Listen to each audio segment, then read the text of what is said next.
Vote जब उनकी जीत होती है तभी वोट चोरी नहीं बोलते, जब हारते हैं तब वोट चोरी बोलते हैं। अभी क्या वो उनको चुनाव आयोग और इसके ऊपर आरोप करने का लगातार उनकी आदत बन चुकी है और इसलिए मुझे उनसे क्या बात, उनके बयान के ऊपर कुछ बात करना मैं नहीं चाहता हूं। लेकिन मैं इतना ही बोलता हूं कि जब लोकसभा में उनको ज्यादा सीटें मिली महाराष्ट्र में, तब वोट चोरी नहीं हुई थी क्या? तब उन्होंने वोट चोरी की थी क्या? उन्होंने ईवीएम को मैनेज किया था क्या?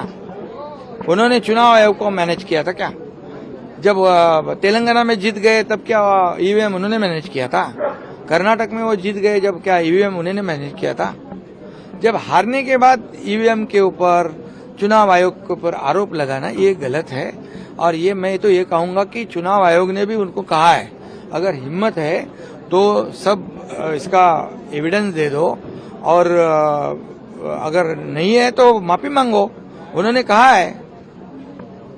और इसलिए मैं इतना ही कहूंगा कि बार बार ये आरोप लगाने से आरोप सिद्ध नहीं होता। ये तो मतदाताओं जिन्होंने मतदान किया है उनका अपमान है, लाडली बहनों का अपमान है, लाडले भाइयों का अपमान है, किसानों का अपमान है, जिन्होंने हमारे महाराष्ट्र की जनता, 13 करोड़ जनता का अपमान है।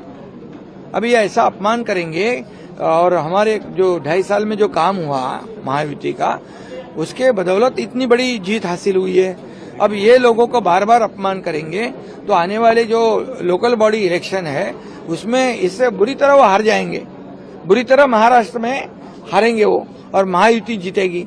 और मैं इसलिए इतना ही कहूंगा कि आरोप लगाने का, प्रधानमंत्री जी के ऊपर आरोप लगाते, देश के हमारे जो जवान हैं शहीद, जो पाकिस्तान के खिलाफ ऑपरेशन सिंदूर के माध्यम से पाकिस्तान को जवाब दिया, उनके ऊपर आरोप लगाया। ये कौन सा देश प्रेम है? ये पाकिस्तान की बोली बोल रहे क्या? तो मैं पहले भी कह चुका हूं कि ये पाकिस्तान प्रेम है क्या? ये ऐसे नापाक इरादे जो रखते हैं देश के प्रति, आदरणीय प्रधानमंत्री के प्रति, ये ऐसे बदनामी करने का जो काम करते हैं। लेकिन मैं इतना ही कहूंगा कि महाराष्ट्र की जनता ने तो उनको जवाब दिया ही और आने वाले जो बिहार का चुनाव है वो हारने वाले हैं, इसलिए उसका ग्राउंड तैयार कर रहे हो। ऐसे आरोप करते रहेंगे तो हर एक चुनाव में वो हारेंगे।